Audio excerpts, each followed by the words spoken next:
So I know that there were some questions in the chat that were being asked, and I know that you guys picked this room for a reason.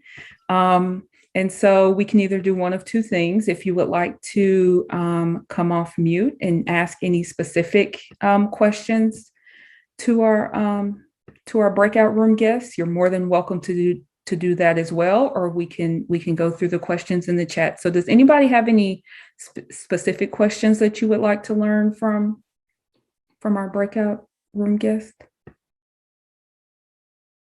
And if you do, you can just go ahead and unmute yourself and ask the question. Yes, I have a question. Go for it. And hi, everyone. I'm here in San Diego, and I'm interested to see if what you do at Berkeley, do you actually go on campus? Is that where your services are provided for the summer? And if you are on campus, how did you make that connection or just that agreement to be able to use the facilities at Berkeley? Do you want to take that, Courtney? Yeah. So we actually go year round, not summer, but it would work in the summer as well.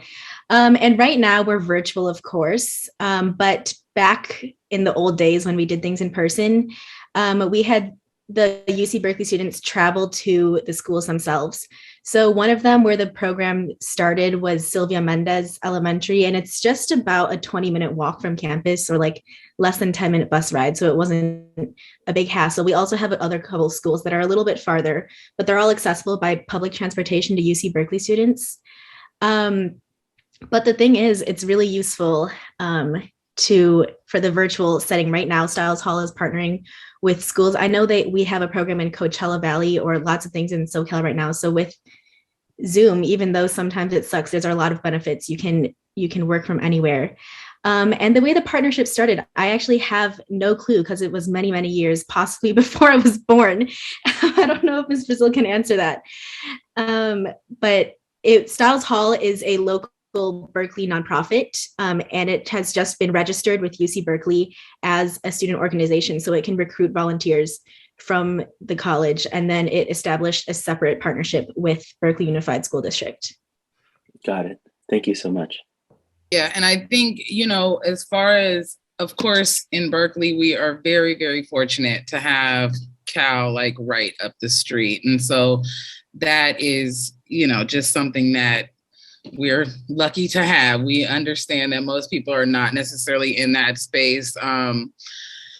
But, just to reiterate what Courtney said, in the virtual space, initially it was kind of like, some of in the room, I have ideas like for days. And so I was like, come on, maybe we can still do this, virtually. And it ended up, even though, we, of course, experienced many challenges in trying to coordinate that, it actually was a fabulous just experience because, during the quarantine, or when we were in virtual program, our mentors from Cal we had a mentor in Turkey. We had a mentor in Chicago. We had someone showing us the snow in Truckee. And, it was just really amazing to imagine that all of a sudden we now had that much more access and that much more, just able to make connections with folks and also learn. So I would encourage all of you for sure. So I hope that answered your question, Jonathan. Well, it did, and thank you for sharing. I did want to think about offering my program actually at a university level because I work with high school students, so I want them to actually be exposed to that campus setting. And so in case you did work on campus, I wanted to do something similar, whether at UCSD or San Diego State. But I do appreciate what you shared with me. Yeah, and just on a small note on top of that is that we absolutely have gone in, on campus and done and experienced things on campus. Again, when it was less restrictions involved, we were able to have, wonderful field trips to the campus and to different areas to do different projects and showcases and things like that. So the students, the mentors, I should say, are very willing to, share that college kind of culture with the students. So I think that'd be a great avenue. And I think this question might be able to help, and it's a process question. So, what do you wish you knew when you going into partnerships? What do you wish someone had told you about the process? And I think that process can help Jonathan out and anyone else in this group. Yeah, for me, Courtney, did you want to go on that, or would you like me? You can start. Okay, so the process. One thing I think is very, very important is to if possible, and I wish I had something to offer you all because it's still in progress, but like a handbook of sorts of sort of like what the mentors can expect, what you are expecting of them. I know, especially if you're doing in person, like dress codes, conduct, phone usage, phone sharing of like technology, all of that kind of stuff is all things that you actually have to say out loud and like actually say like, don't wear like cutoffs that are showing your behind, like you actually have to say that, which is something that I didn't. I thought maybe just appropriate was okay, but it's not. So you have to go all the way and make sure that again, because a lot of times, I think in our minds, we have a different way of relating to all of these different people that are coming into our campuses. So we look at a college student like, hey, great, you're going to be this great, role model for our elementary schools. But the college student is still a college student that has not necessarily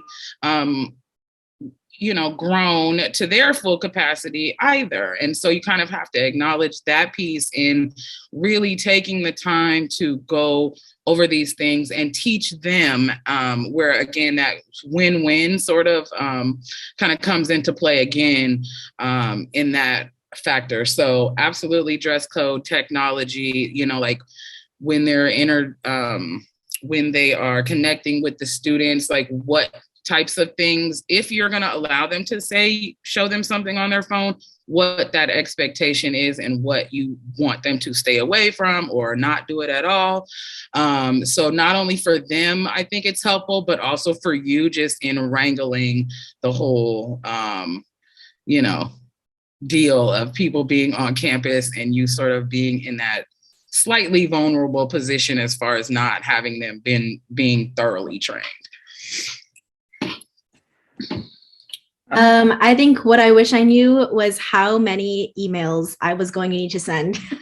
I started this position at the end of my freshman year, and I was a very non-confrontational type of person. So I had to learn very quickly to be very type A, to keep telling people, keeping them on schedule.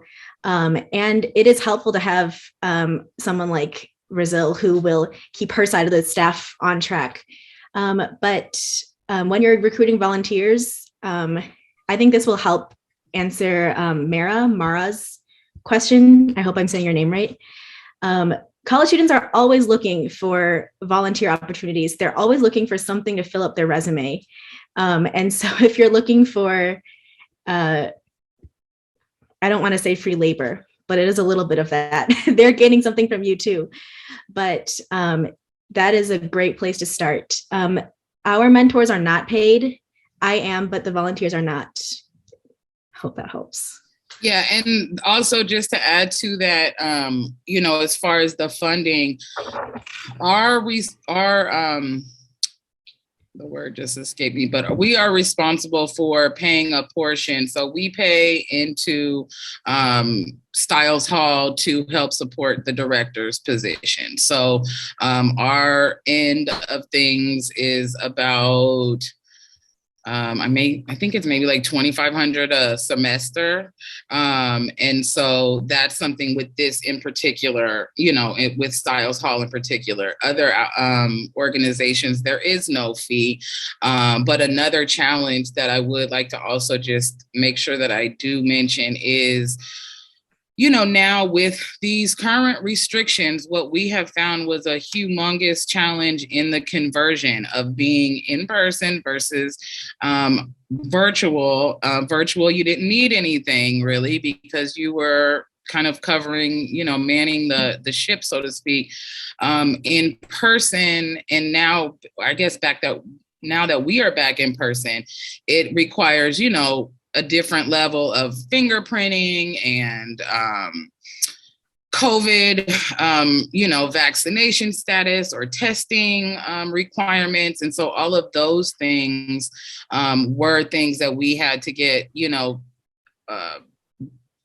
first the district had to decide what they were going to do, and then we had to then pass it on. So it definitely is something that takes a bit of time. So you do want to plan, ahead of time, especially with these different kinds of requirements. Hey, Brazil, this is Mark Gaskins. I have a just a quick question. I may have missed it if you said it earlier, and so apologize for my lateness. And also, thank you all for sharing, both you and Courtney, for sharing. This is awesome. Is Berkeley Learns, is it a community-based organization, or is it a program that is funded and controlled by the district itself?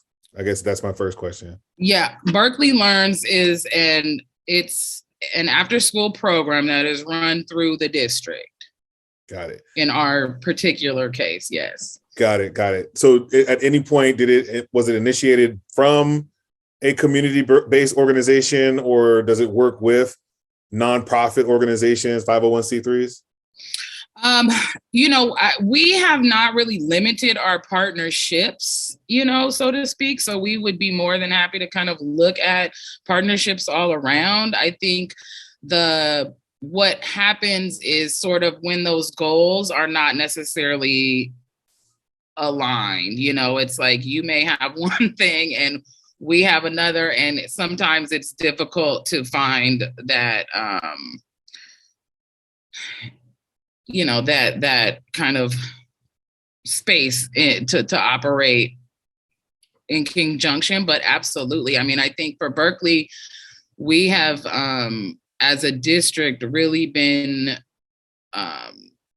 really good at using outside vendors and partnerships. So like we've used, there's a Young Gifted and Black program that they've come onto our campuses and held their programming. And so I guess there's different ways to kind of get in, I guess is what I'm trying to say, if that makes sense, Mark. Got it. So just like and it's part of the area of trying to figure out how to navigate the space is that from a community-based organization's perspective, when we try to work with larger institutions, districts, they're mostly, it seems like their mindset is on consuming that community-based organization, yeah, and then taking the quote unquote labor or the ideas, getting rid of the community-based organization and then adopting it as their own thing. And so many community-based organizations are hesitant or not trusting in order, to move in that direction, because it also requires funding to hire staff and do that work. And so in trying to figure out how to navigate that piece and really establish a true partnership and not something where we feel like we're being used, that's some of the areas that I'm curious about, if that ever comes up with other CBOs. Yeah, I hear you 100%. And I know that is certainly a challenge that I'm sure, a lot of folks are actually encountering. I think that what I would suggest is potentially positioning your organization to do one or the other, so either you're going to create a plan that is a standalone program that you're going to run, and maybe you run out of a school facility or something, or if it's a program that you're pushing into an existing program, I think that you just need to approach it as such, you know what I mean? So it's like you also, I think that it also, as a outside organization coming in, there's also this, feeling on the part of some of the district programs where it's like, well, okay, well, we still want a job also, right? So it kind of puts you in one of those like awkward situations. But again, if you position it correctly, I believe you can definitely go in and maintain your, your functionality and your rights to what you have created. Absolutely. I think it's just the way that you present it. And some of that is coming up with those shared agreements, those MOUs that clearly states, what type of program you are, what you're expecting, and then some of the ask or some of the things that you would be expecting of the school district. And then timing comes in because those agreements take a while to flesh out and come together to make sure that everyone is aligned. And so really just being clear on what it is you want from the relationship and what the school district wants. And I think that can definitely move, partnerships with CBOs and other nonprofit entities forward, especially now when we're coming to a time where the funding is there. And so the services are needed. And so this might be the opportune time to figure out what that happy medium is for both parties. Yeah, and I'm going to drop my email in the chat. So if you want to discuss it further, I'm more than happy to kind of explain what, if you have any further questions on that. Thank you.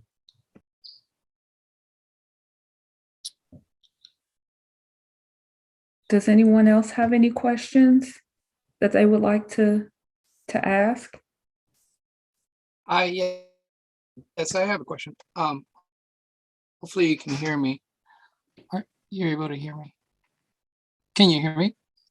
Okay, great. Yep. Okay, I'm wondering, through your program, I see that it's an after-school program, and I see that you're getting funding from the California After-School Grant, I believe, ACES or something. Mm-hmm. Not the acronym. So I'm wondering, for high school students to tutor a subject like mathematics. I'm referencing, I guess, Bob Moses's model, the Young People's Project, and that's why I'm kind of curious your thoughts on that. So because it did break up just a little bit, let me just confirm. So you're thinking about starting a tutoring kind of program with high school students going into the elementaries? Is that what I heard? No, into the middle school. Oh, at the middle school level. Okay. And high school level. I guess maybe 11th grader, 12th graders would tutor the 10th, 9th, 7th, and 6th. Yeah, I think, I actually know of someone that has actually created one of these programs with this new ELO funding, actually further in another part of the state. And that has been really wonderful because they've actually been able to pay the high school students. I don't know, as far as with the middle school students, I don't know how that, all would work out. But, absolutely, I think that would be a wonderful partnership to do. I know even here at Berkeley, like a lot of times the high school students have to do internships. And so in those internships, they reach back into the after school programs all the time to kind of, come in and support in different ways. So it could be tutoring, it could be, teaching kids how to tie their shoes, but it's all, relative, I suppose. So you said ELO, what does that stand for? So for the expanded learning opportunities, well, I'm not quite sure, so don't quote me on how they funded this in particular, but it was around the ELO funding. So I don't know if it was part of their program plan or their grant that they received initially. I can get some further information if you want to, email me. I can follow up with you on that for sure. Thank you. Thank you, Miss Bird. My brain went blank. I don't know how I could forget those letters. But yeah, I think that it's a really good thing. I also think that in the case of students, you can also barter with credits, and so that's a huge thing to somehow, if you get in contact with particular teachers that are willing or even like we have a sort of like a continuation school type thing. And those students also need opportunities for, for growth and improvement. It actually helps them out a huge bit. I have some information on the ELO program. I currently run all after school programs in my district. So ELO was a proportionment. Nobody applied for it. Every school district in the state of California is getting it. How much you get is based on your free and reduced lunch. You cannot give the money back. There are districts that are trying to do that. I don't know why you give free money back, but they do. And whereas in ACEs, we've been conditioned to follow the rules, follow the rules, follow the rules. ELO gives you so much flexibility. Basically, if it's not written in the statute that you can't do it, you can. And so you can employ high schools, juniors and seniors to come tutor your middle schoolers in math. They do not, however, count for your adult to student ratio. They don't count for that, but you can have them there. There are other districts that are indeed doing that. Yeah, that's a great point, Kirsty, because, I think that that's something also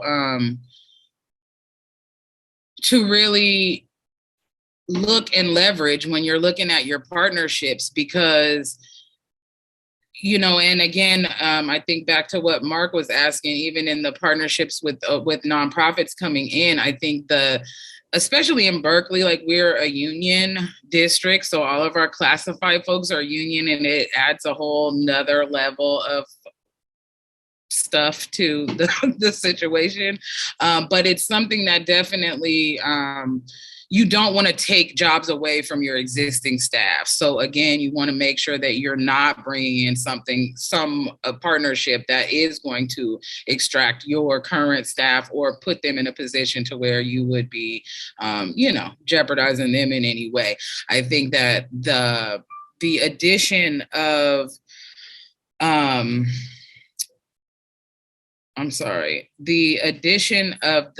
with the addition of people coming in to help, if you present it correctly, I think this was another challenge, is like the staff can't really handle it. They feel like, no, I cannot handle another person on this campus. And so I think that if you are able to explain it in a way that shows that this is bringing people in to give you support, to understand that they're coming in to support your programs, and to support the teachers as well. Because I think that this is the thing that we've been really finding is that, our after school teachers are worn out. And so, if somebody is out of work that day or that week or whatever, it only just creates more of a load and burden on the folks that are able to show up. And so these additional partners in this space and time are even more helpful. But you just have to think of it that way. You can't think of it as more work, even though it is just a little bit.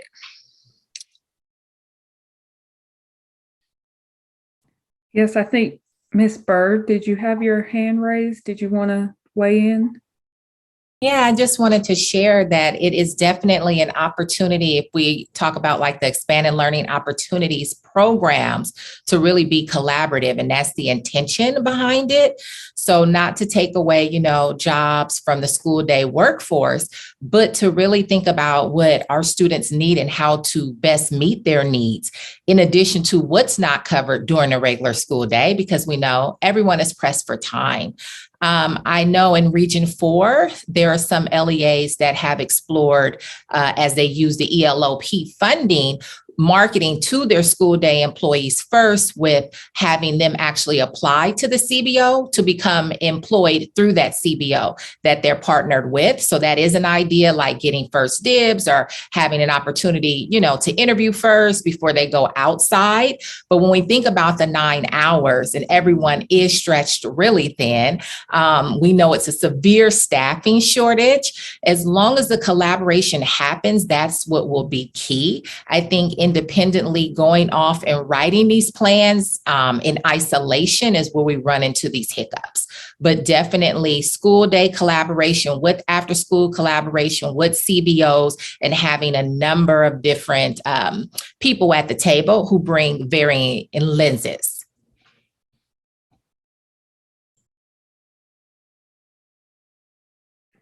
All right, so I think we have a couple of more minutes, probably 3 or 2. Are there any other questions or any closing words from our partner spotlight?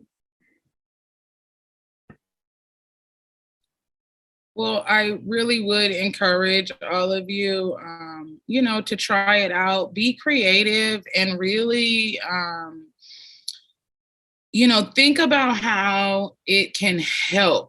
Again, help these different either staff or number one, your students, of course, but, just think around. So don't, have an open mind and really take a moment to think of all of the different possibilities that may be open, and understand also that some of these things can literally be negotiated. So they are not set in stone. I know, especially with Courtney, and she can attest to this, I'm like, when you come in the door, I'm like, hey, number one, I need you to be flexible. Number two, whatever you think is going to happen is probably not going to be what's happening all the time. To really just embrace that and understand that we are all here, and that we also have, really, I think in our partnership, Courtney and I have really taken an opportunity to actually go a step further and really use time to train the mentors, the Cal mentors. So train them on these SEL, practices and things that they really need, because our kids are really needy right now, but they have also been so isolated that sometimes you throw a mentor. Before we'd like, oh, you want a mentor? Everybody's like, yeah, I want a mentor. Now they're like, what? I don't know if I want to. And so I think that it's something that really it should be pushed forward with. So I just encourage you to be creative and to, really think around things and use it to your benefit. Think of how it can benefit you and negotiate it to where it works for you. But thank you all for your very wonderful questions, and thanks for having us. Of course, it's still open for any questions. So if anybody else has any, please shoot them. If not, you have my email. Over in the corner where there are a line of people. All right, so if that's it, I think there's a blue button in the bottom where you can leave the room and go back to the main room. Thank you.